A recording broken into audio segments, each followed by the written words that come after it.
Young man, I wish to speak to you today about pornography. Every day I see men who wish they hadn't slipped off the edge and made their wives cry. This was not a good thing to be doing, but like addiction happens, it just little by little, and I couldn't stop. I was attacked by Satan from the cradle, and I never got a chance to experience mortality without this cloud over me. I was so far gone that I had no idea whether it was the spirit or the adversary. It's just a preconception that Satan has placed in us since coming into this world kind of as teenagers, that there's no way we could ever amount to anything. Will you ever be rescued? Will you make it through your own survival story? The answer is yes. This is a new weapon that Satan has been using. Deception, we're not talking distraction, about it. discouragement. I fight to watch men reaccess the power of God. I am looking tonight. It's not out there. It's become far too normalized. It's for normalized. men, young and old. I realize now that I am a warrior who care enough about this battle between good and evil against the adversary to sign on and speak if up. I turn my life around and be the person that they need. We are at war.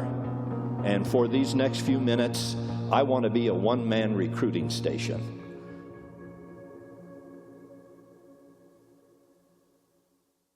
Welcome to the Eternal Warrior Podcast, helping young people in their quest for self-mastery, sharing stories from the battlefront and the war against Satan and pornography. Today we've got a special episode. It's just the two of us today. We're going to have a fun discussion, but before we get into that, Eli has some stats for us and some information about how we've been doing. Yeah. Guys, it's really exciting to be hosting a podcast.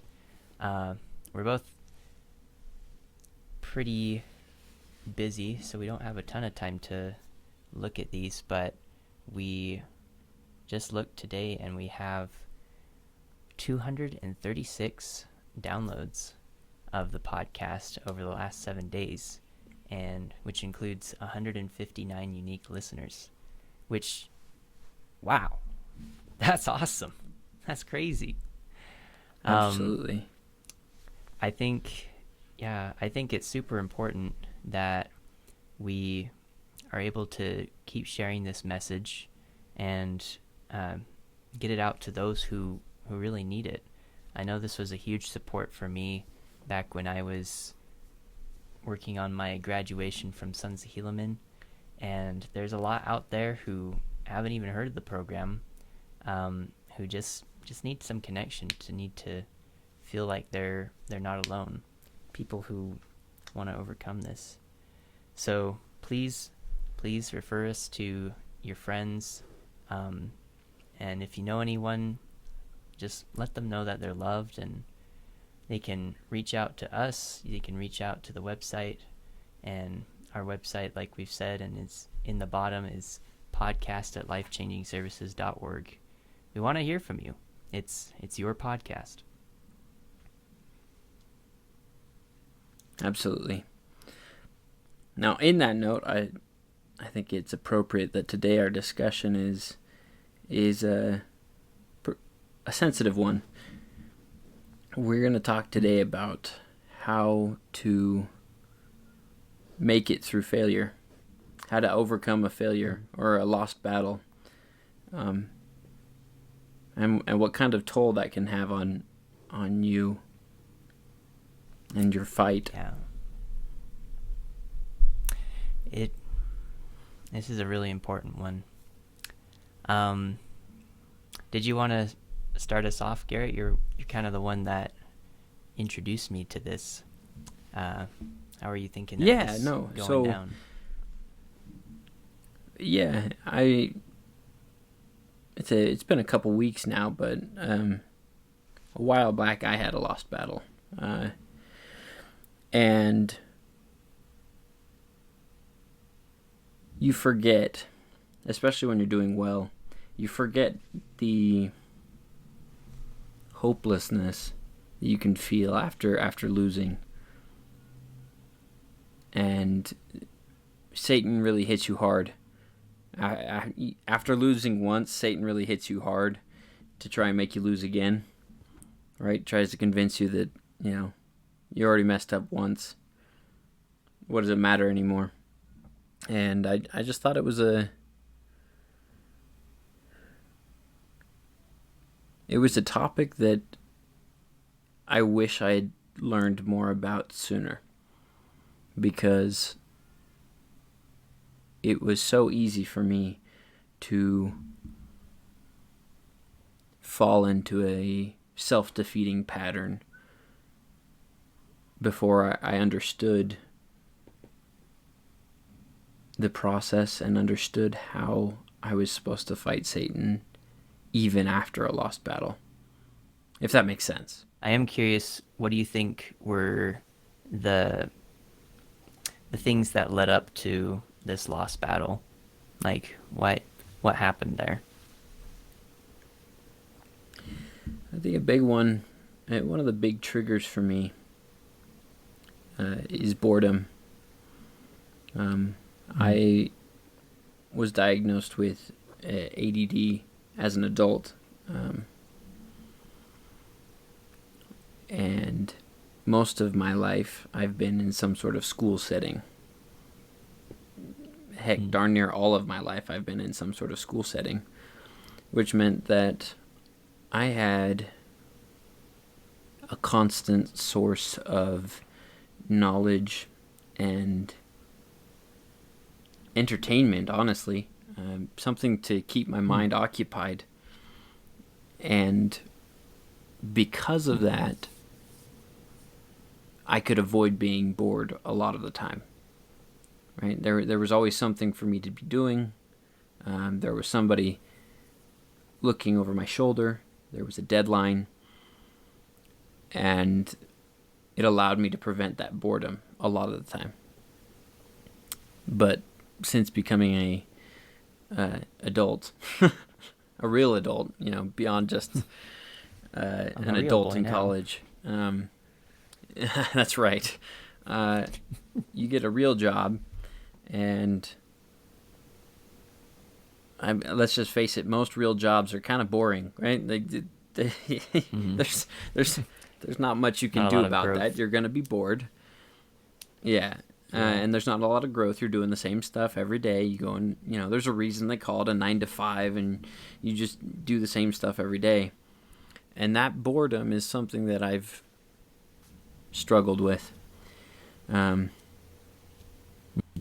It's certainly turned my battle that I had before into an all-out war inside my mind. It's a war to keep my thoughts in the right area and to protect myself.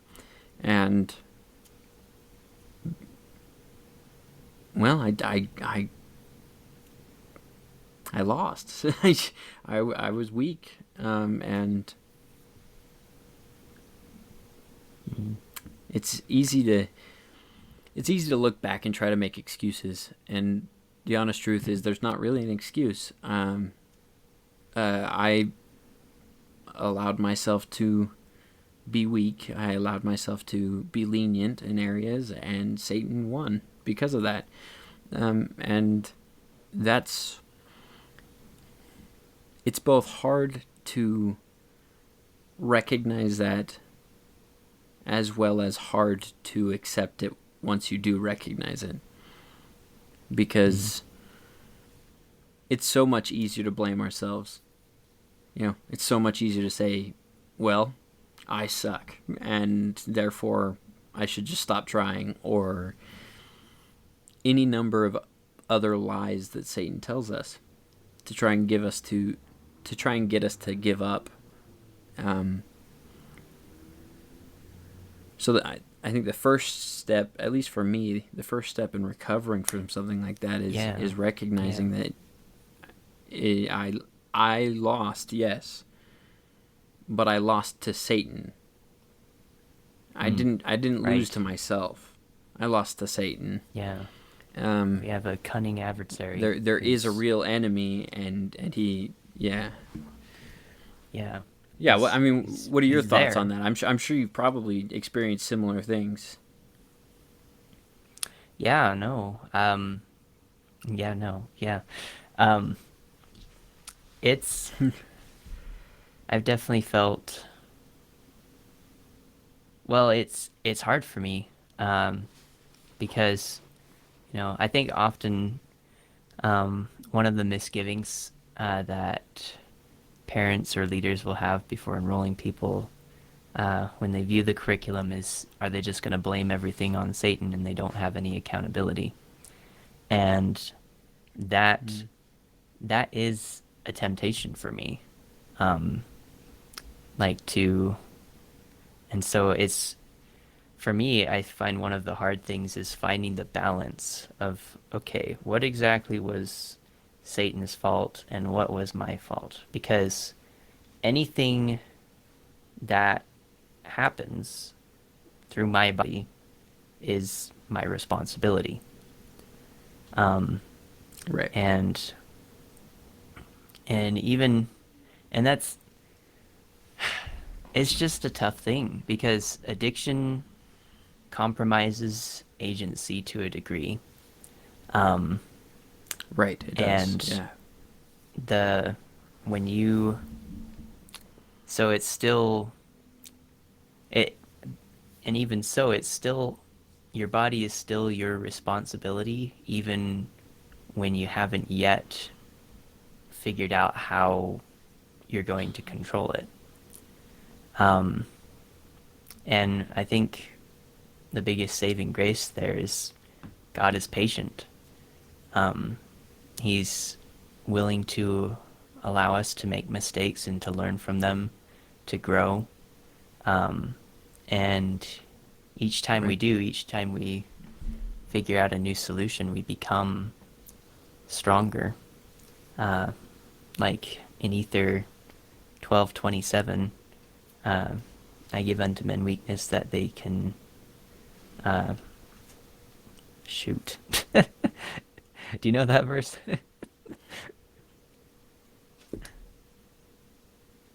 give unto that they can humble themselves before me, and right. weak things will become strong, something along those lines. Yeah. It gives me a lot of hope when I can remember it. I'm sorry, I can't stay serious. It can't be perfect, right? No. No, that's fine.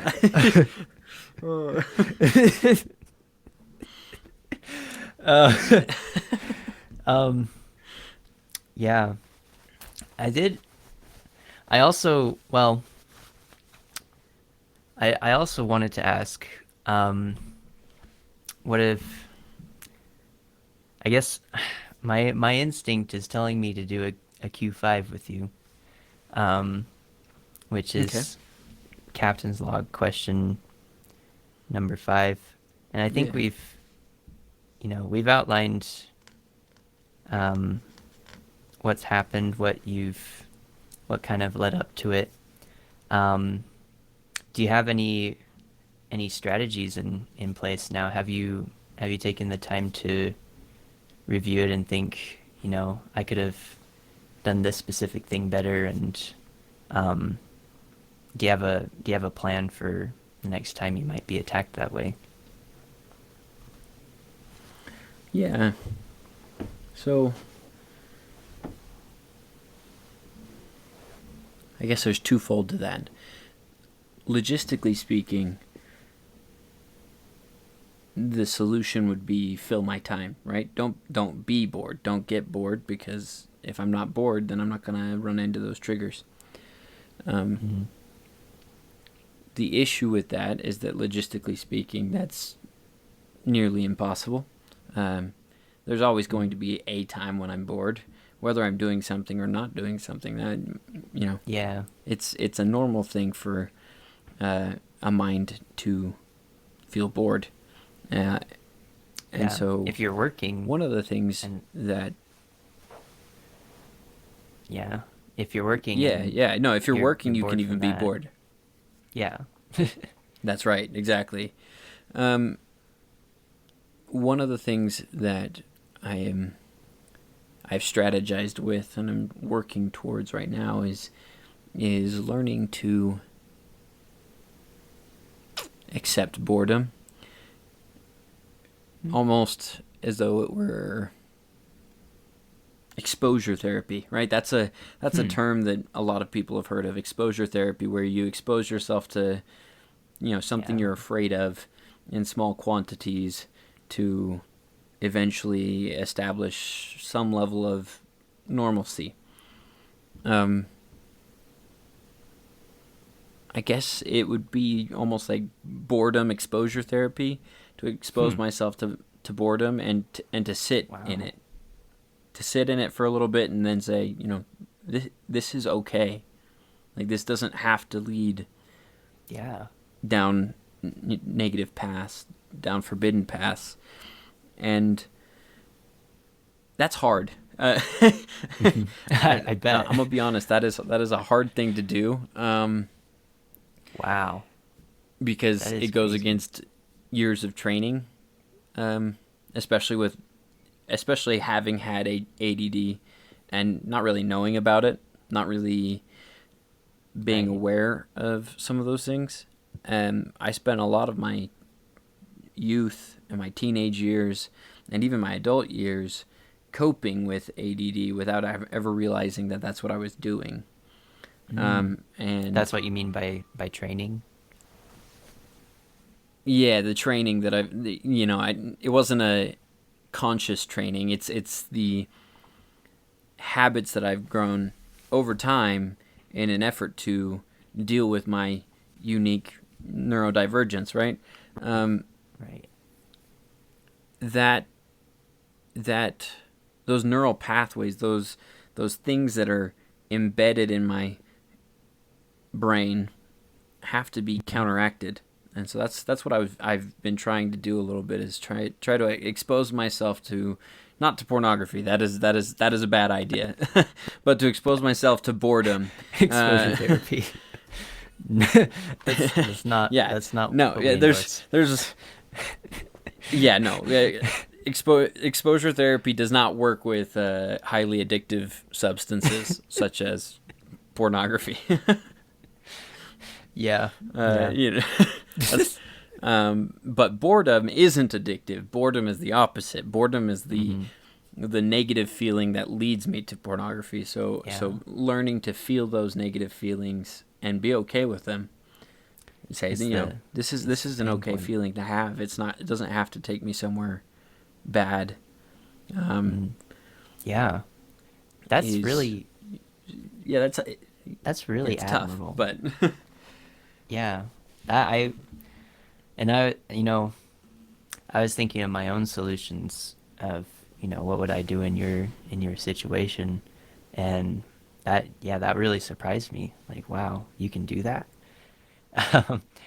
But I think that you could almost call that a form of meditation. And I love meditation. I got into it. Yeah. I think a little after I graduated, because I wanted to see if I could do it, and it was really hard for me because, I think maybe that was the ADHD part of me, but because my thoughts just wanted to keep going all the time, but I remember that first time I was able to find peace.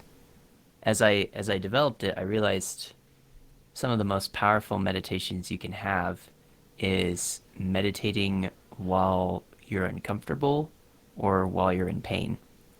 For example, I tried this out. This blew my mind. But if you get an itchy nose and you want to scratch it or sneeze, especially if you feel a sneeze coming on, you can just focus on the feeling of itchiness and say, I accept this. This is okay. I invite this itchy feeling to be here, and I'm not going to sneeze, and I'm not going to scratch it. and it was crazy, and it just went away.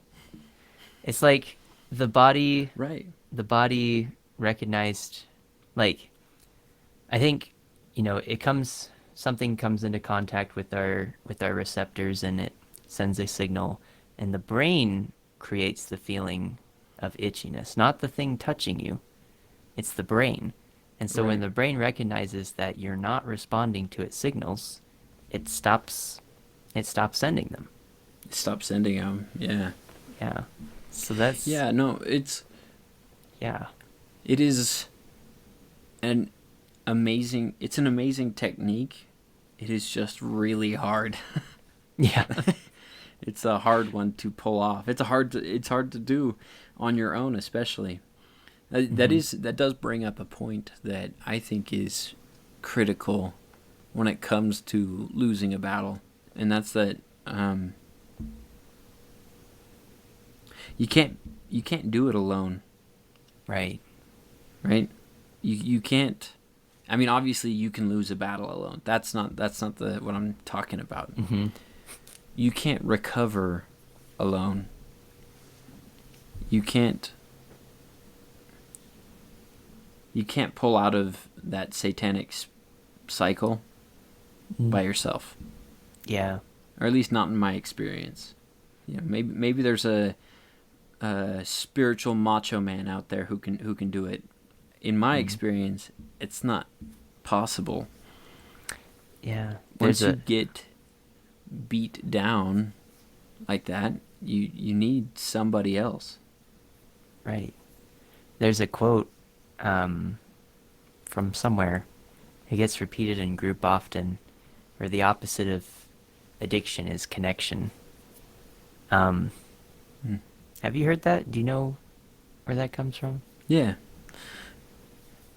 I know that it is when you first sign up for the Relay app, which is the app used by the life-changing services in all of their programs. There's a Relay app, which is how they correspond with group members and everything on that front.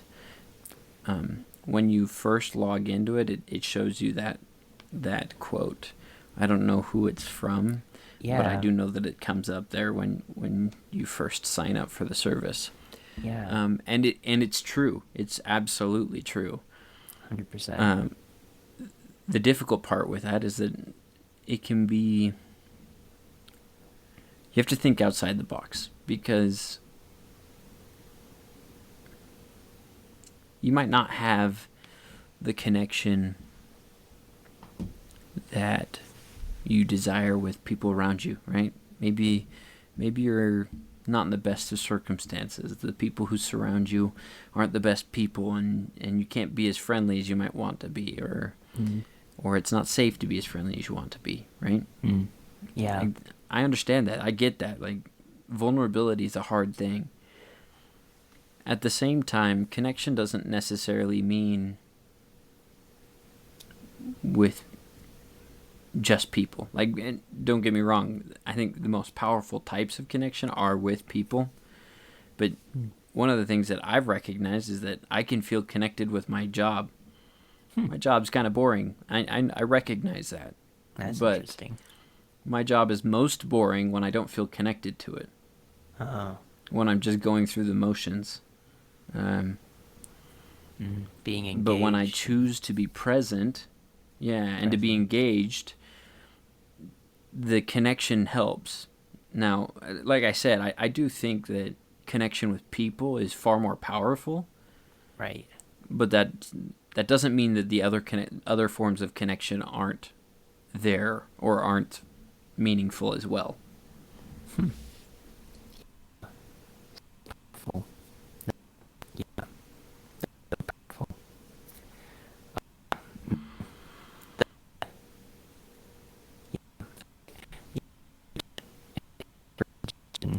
The podcast. Yeah, no, I'm happy to hear suggestions.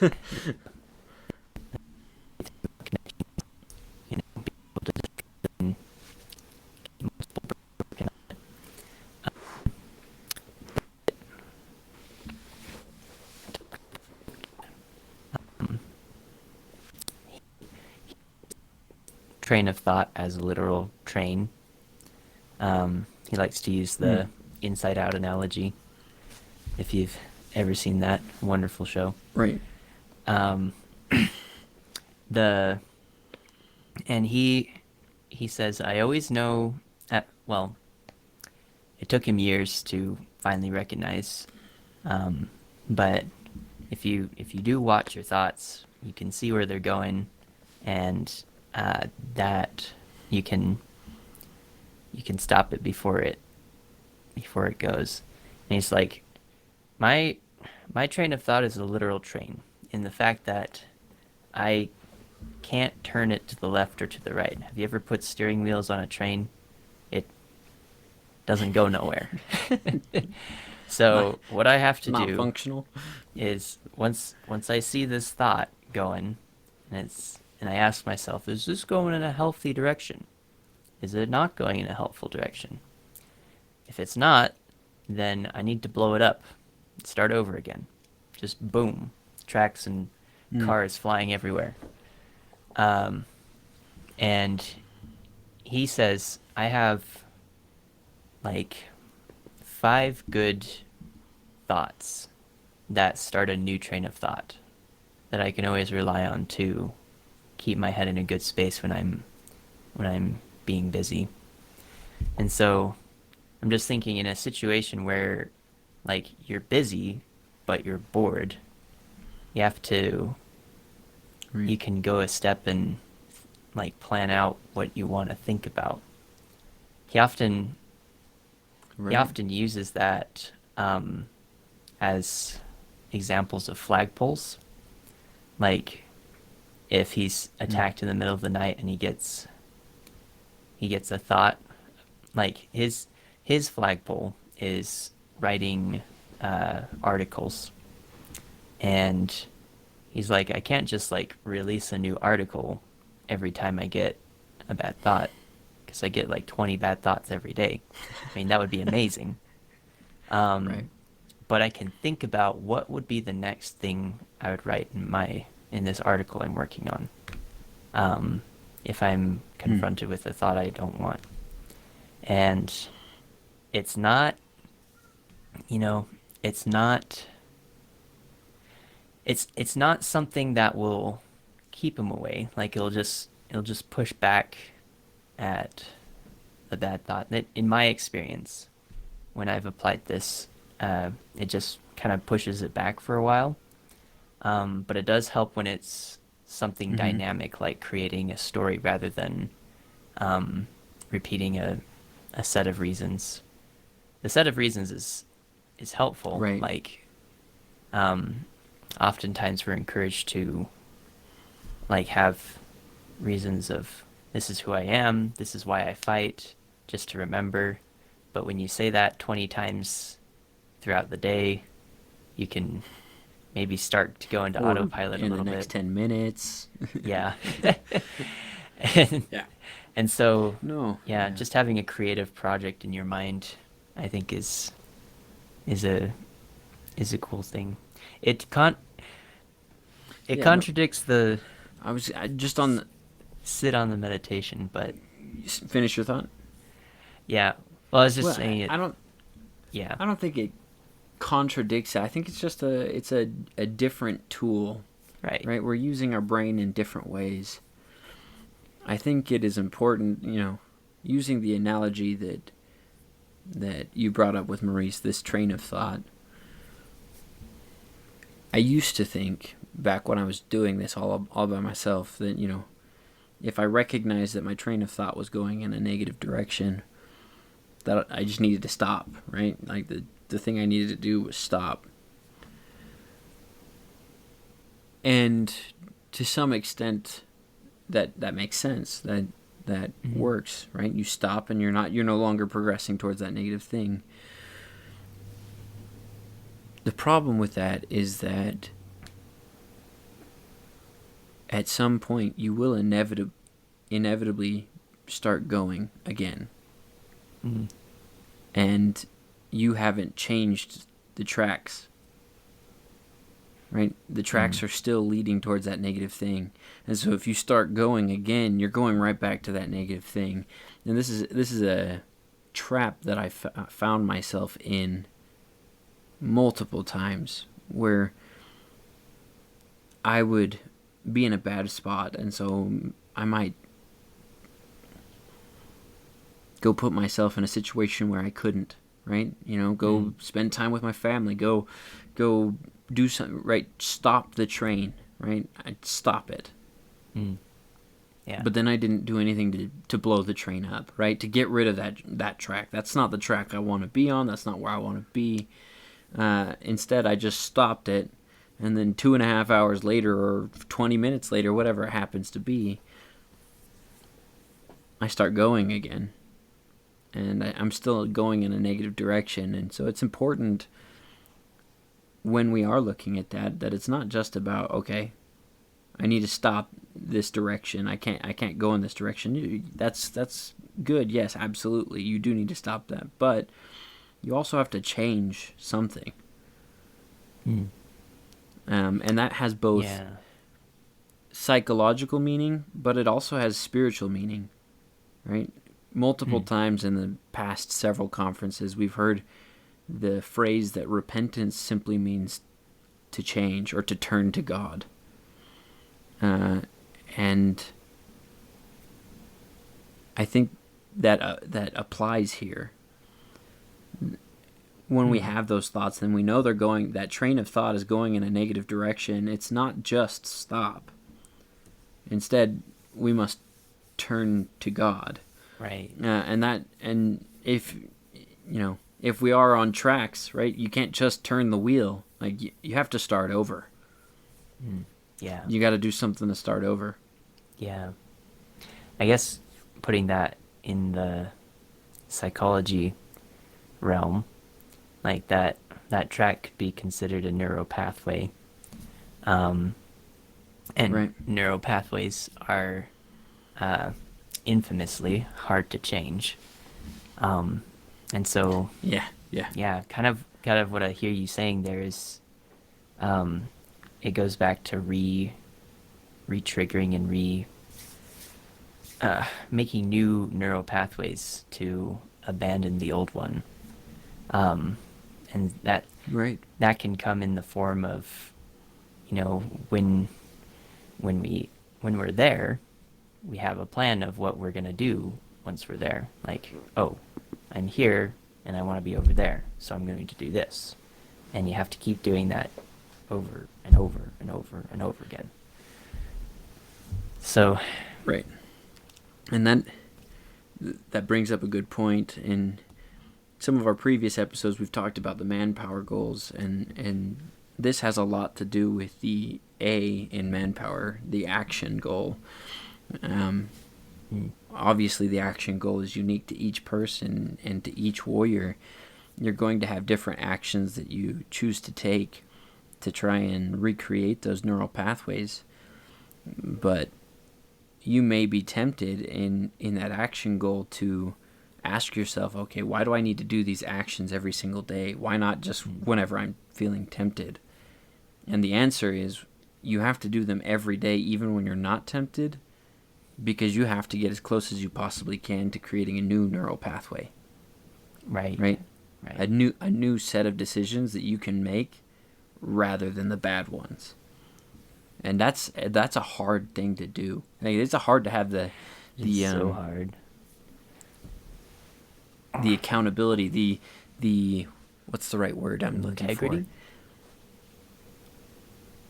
Not integrity, but the self-control to say, hey, I need to do this even though I'm doing really good right now. Right? Like, I'm doing really good. Yeah. But I need to go do this thing that it's not a huge hassle, but it's, it interrupts whatever it is, whatever else I'm doing. Right. And that takes some self-control. Yeah. That's the mark of a strong warrior right there. One that keeps at it. That might be, one of the biggest. Well, I'm just guessing here. I don't have any statistics, but that may be one of the biggest cause for people to feel like they're not making any progress when they lose a battle, is that they once they have a good streak, they're like, this is great, it's going great, and they might forget about some of their goals because they're having a good week. It's I don't see any need to like be I can just think of the satanic attacks.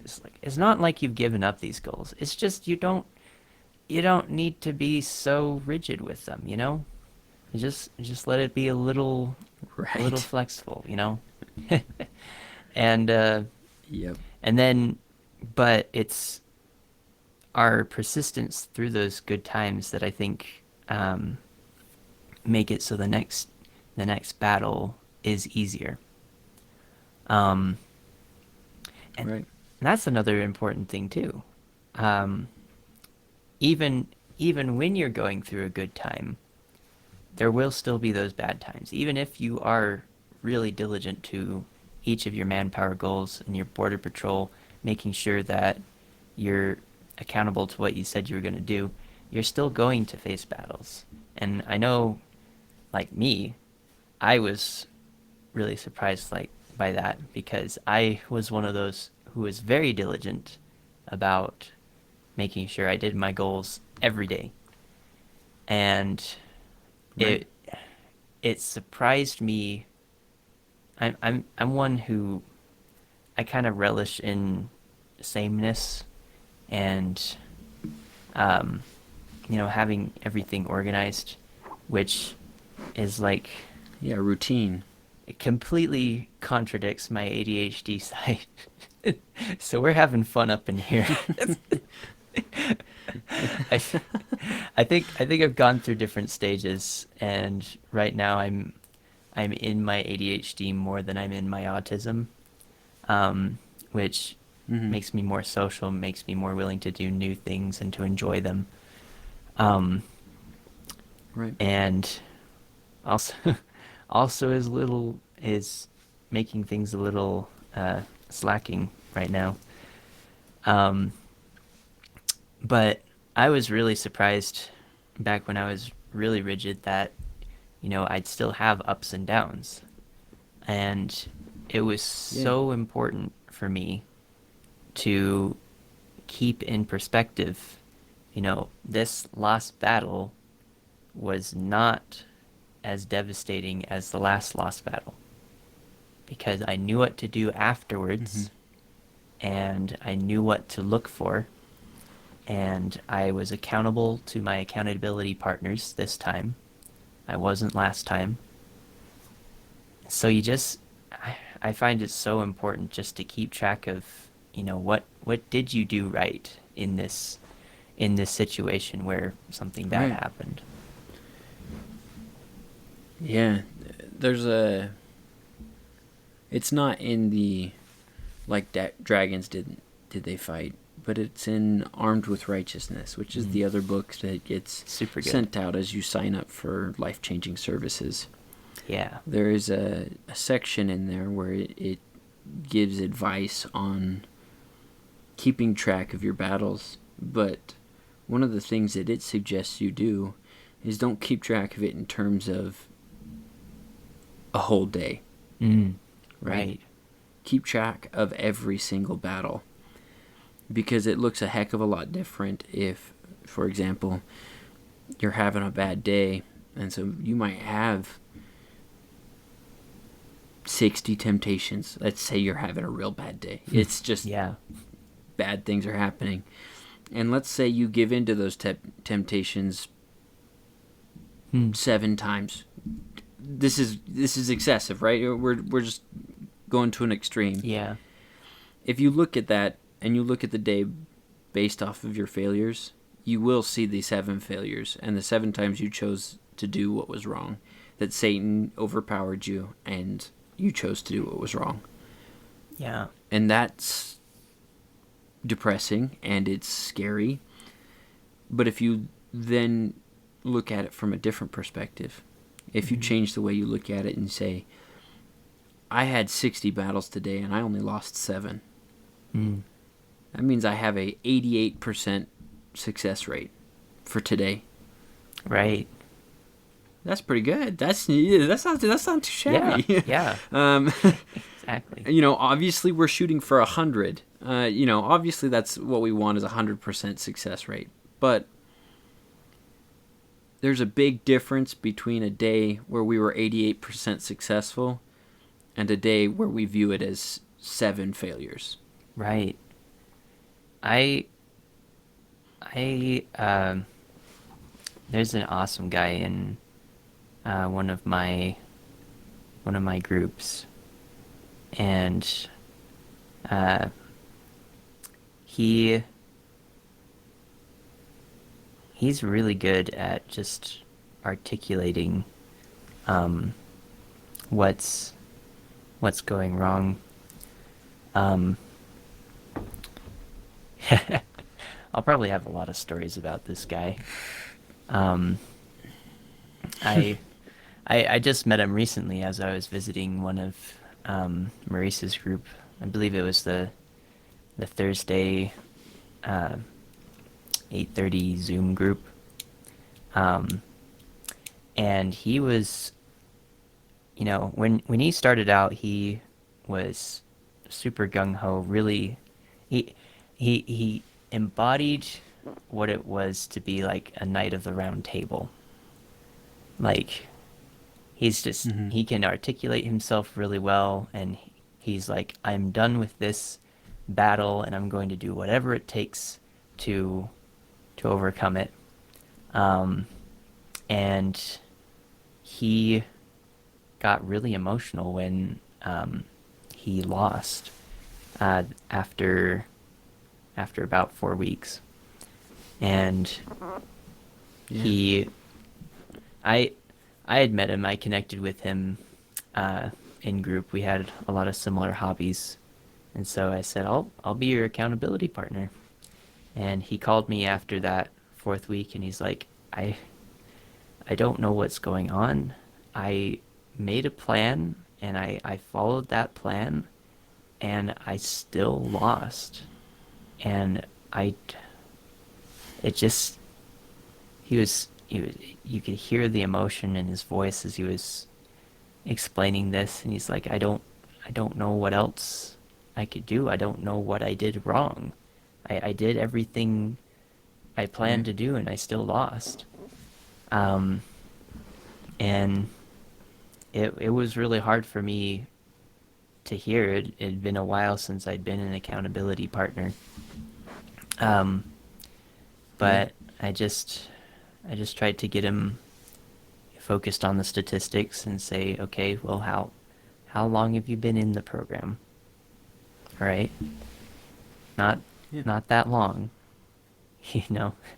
I think, like, most guys I knew, you need to be there for at least a year.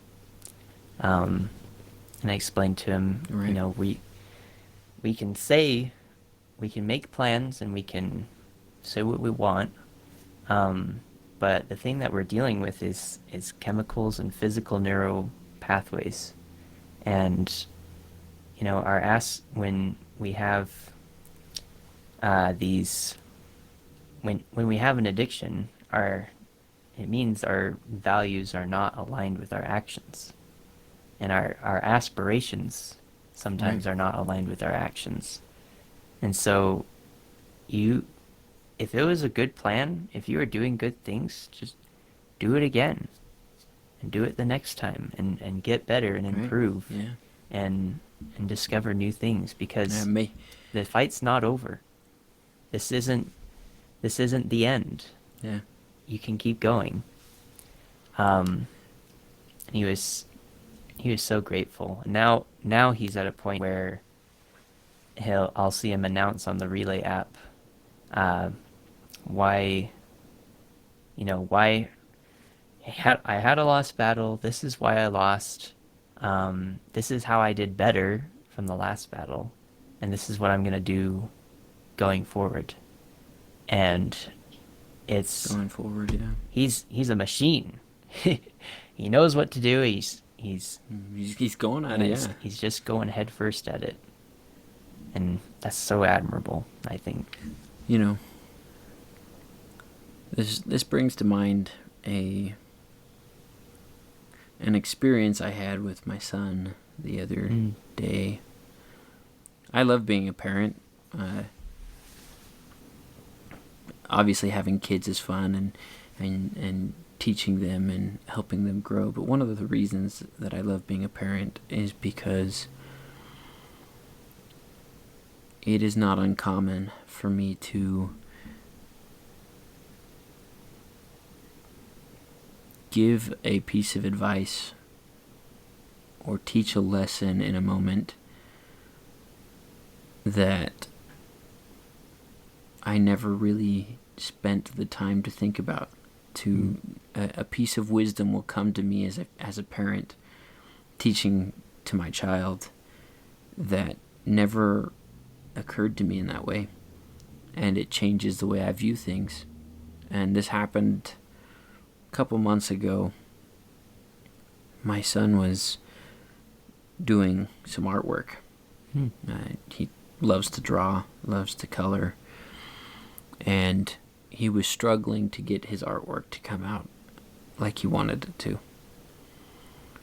And he kept, he was grunting and moaning in stress. He would be like, and then he'd keep going. And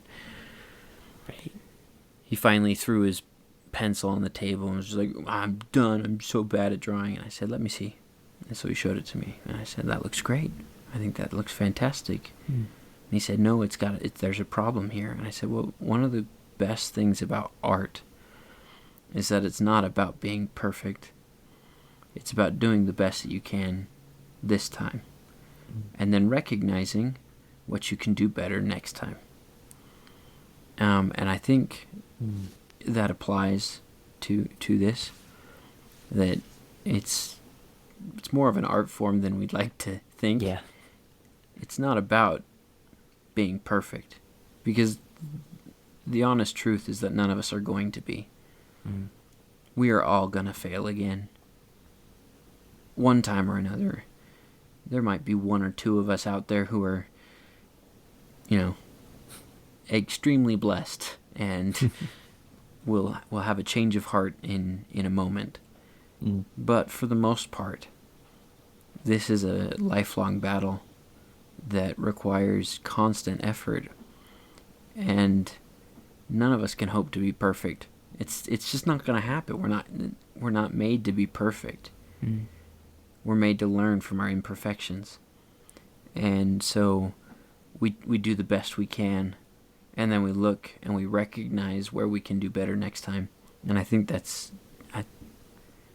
is the essence of the battle. That's what Christ tried to teach us, I think. Yeah. Wow. Now you got me thinking about my own battle. How I can do better. Yeah. Share your thoughts. How can you do better? What? All right. What have you learned? Yeah.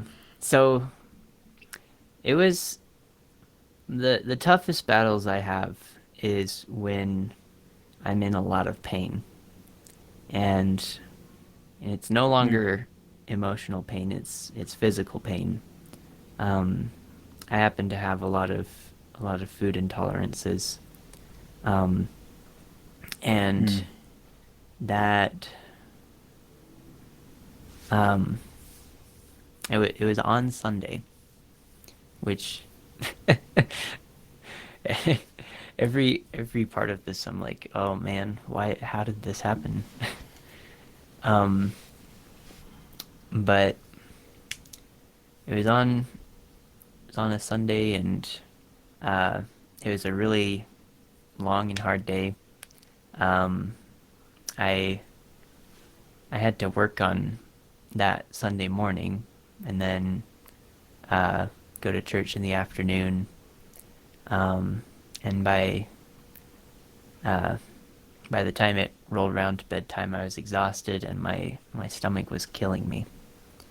And I get these satanic thoughts of like, it's inevitable now. You're gonna lose, and there's nothing you can do about it. Right.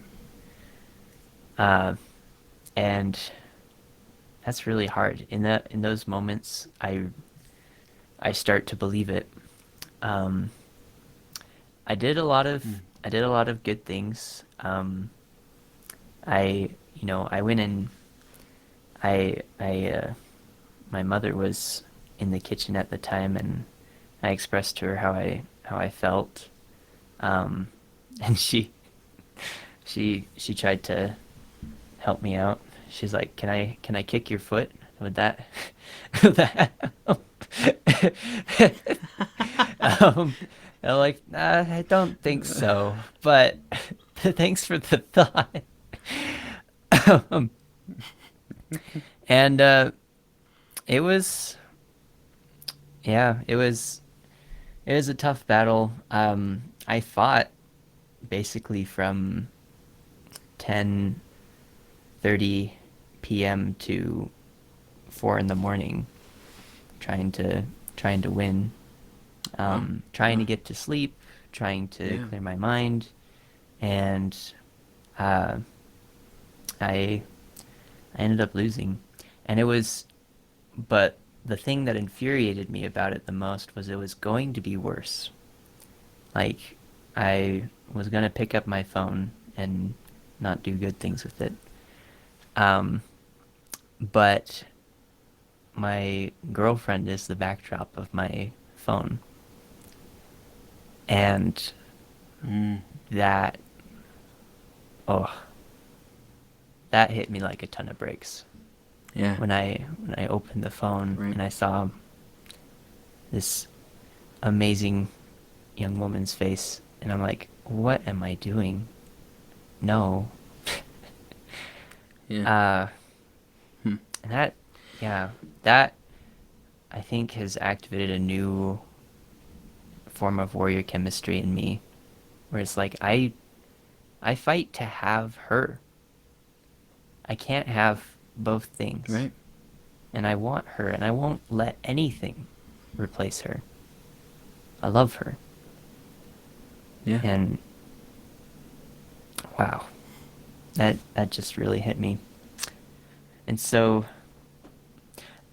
I was thinking, as we were thinking of, how we can improve, I was in a similar battle where it seemed like almost exact same situation, and these don't happen often, and so they probably take right.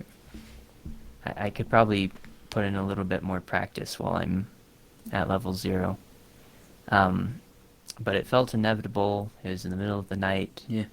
And that time I decided to reach out on Relay, and do some of the exercises it has you do, like recentering your purpose, your why. The one thing that really helped me was outweigh the pros and cons. Like, what are the good things that will come from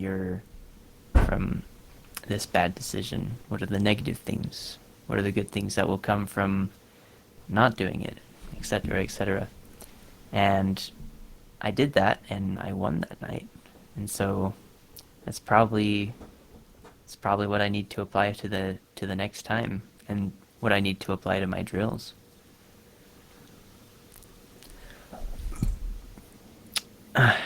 So that was a big moment for me. So yeah, no, it seems like a big moment. Not only does it seem like a big moment, but it also seems like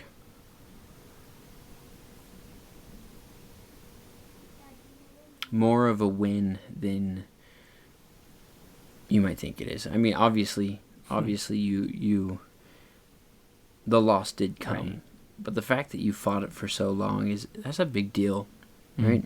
Like, Satan is much more powerful, mentally speaking, than we are. He's far greater a strategist, and Right. being able to fight that long with somebody at that caliber is big. Obviously, it ended in the not best way, but I think there's a lot to learn from that, because you were able to fight for that long, and anything that allowed you to fight for that long is probably something you should take note of and say, hey, this helped me push it off for quite a while in the past. This could work again in the future. This could help me again in the future. Yeah. Man. Especially that the warrior chemistry activated from thinking of and seeing that picture of your girlfriend. That's big. Yeah. A lot of times we like to think that we'll grow up and we'll get married and then the problem will go away. And unfortunately, that's not the case. It rarely is. Yeah. But what growing up and getting into a real relationship and potentially getting married can do for us is provide us a reason why. Right? It provides us the title of liberty. Moroni's title of liberty, it says we fight for our family, we fight for our nation, for our religion, for our freedom. And the first one on there, our family or our loved ones, that's big. Yeah. That's so powerful, Garett. And I think, well, just thinking about what you've been talking about in your situation, I can't even comprehend, what it's like to, have a family and be struggling with this fight. It must, well, I'm just thinking it must be somewhat of a two-edged sword, like the shame that comes from the lost battles, as well as the reasons to keep going on, to keep fighting. Would you say that's the case? Yeah, I would say that is the case, and I would say that the only reason I can be remotely successful in doing so is because of my experience on my mission, because I lost battles on my mission, because I slipped up and I fell back into old ways. I learned what it was like to still have a righteous calling that drives me to move forward and to do good, as well as not being the perfect specimen, not being the 100% worthy angel that we'd all like to be. Right. I learned a lot about that, because you learn that God did not call any of us to be perfect. He didn't call any of us to be an example for others. Now, if we are an example for others, that's great. Like, it's fantastic if we can be an example for others, but that's not what He called us here to do. We are here to accept the Lord's grace, to accept Christ's grace, and to learn from Him and to grow as He did. Yeah. And that's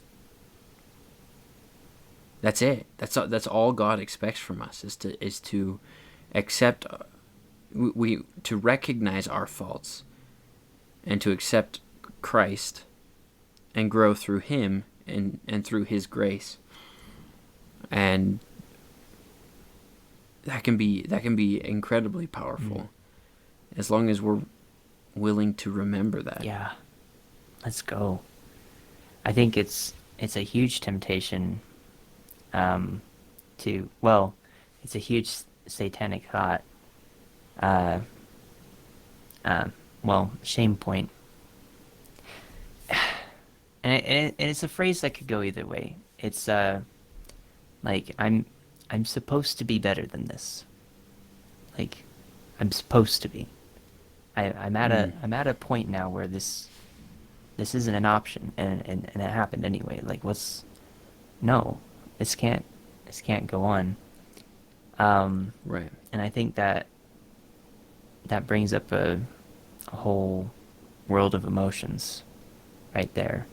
Like it's one thing to lose as a teenager when, all the odds are stacked against you, and the sphere of people you hurt is a little bit less than when you're an adult, and especially when you're in a family, when you're the head of a family.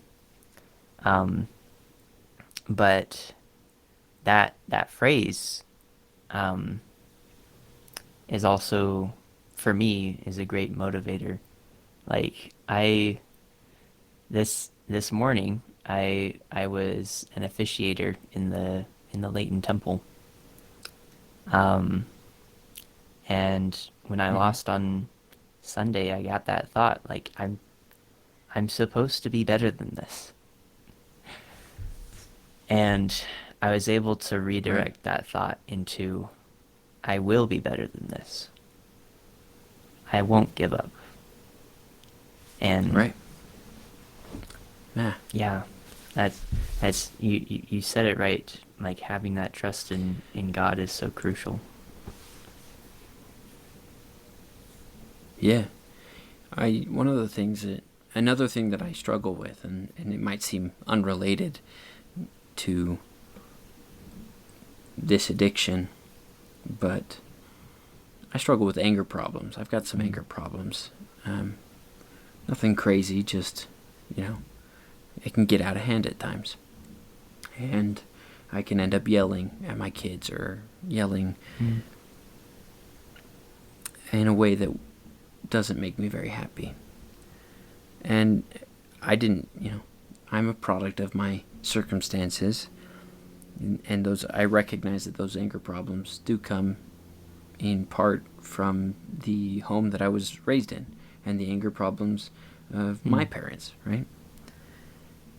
And that's to be expected. We're gonna have some of the traits that our parents have, and so on. But one thing that I've tried to do with my kids especially is that on the days where I do mess up and I lose control, I yell at them, and I'm not proud of my actions, I'll approach them after, give it 10, 15 minutes, and I'll approach them and I'll say, hey, I was wrong. I was wrong to do that. And even though what I said was true, or what I was trying to teach you was true, the way that I did it was wrong.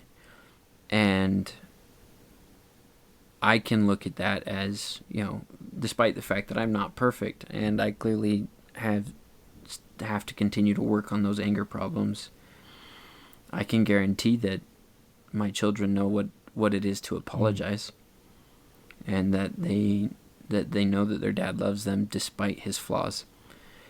And I think we can strive to do the same thing when it comes to our addiction. We can show our loved ones, we can show God, we can show Christ that we love them despite our flaws. Yeah. Dude, that's a winner right there.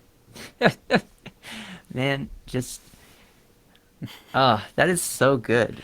Like explaining, if you did something you're not proud of, explaining that to your kids, and I think that's so much better than, trying to play it off and trying to keep your cool and say, Right. I don't condescend, I don't apologize.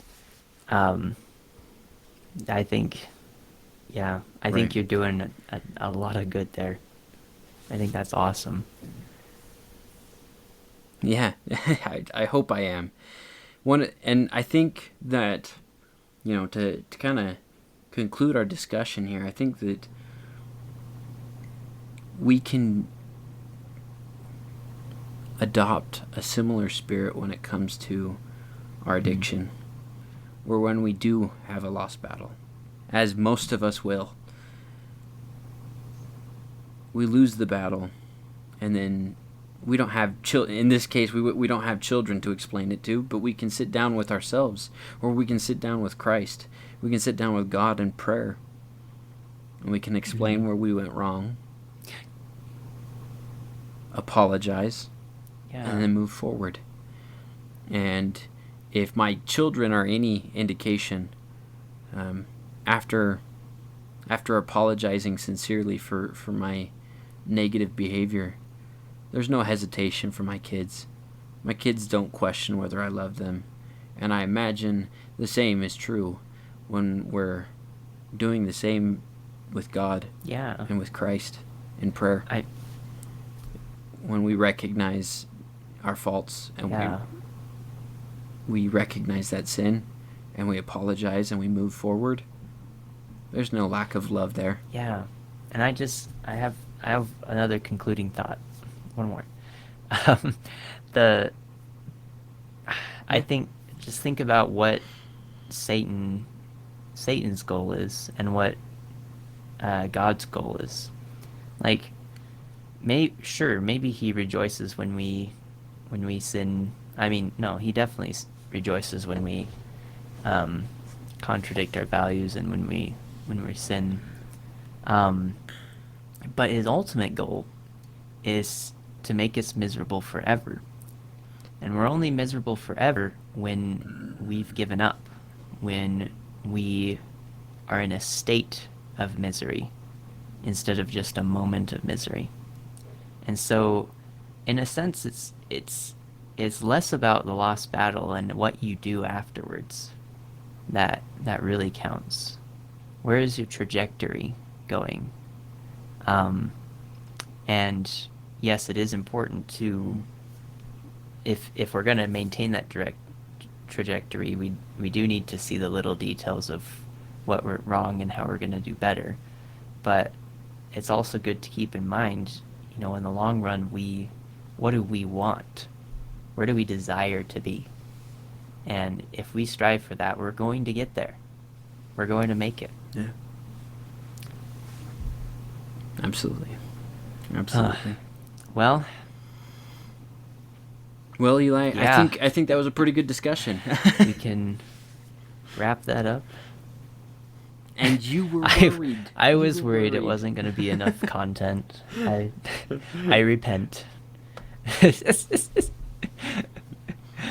Oh, that's awesome. You're awesome to talk with, Garett.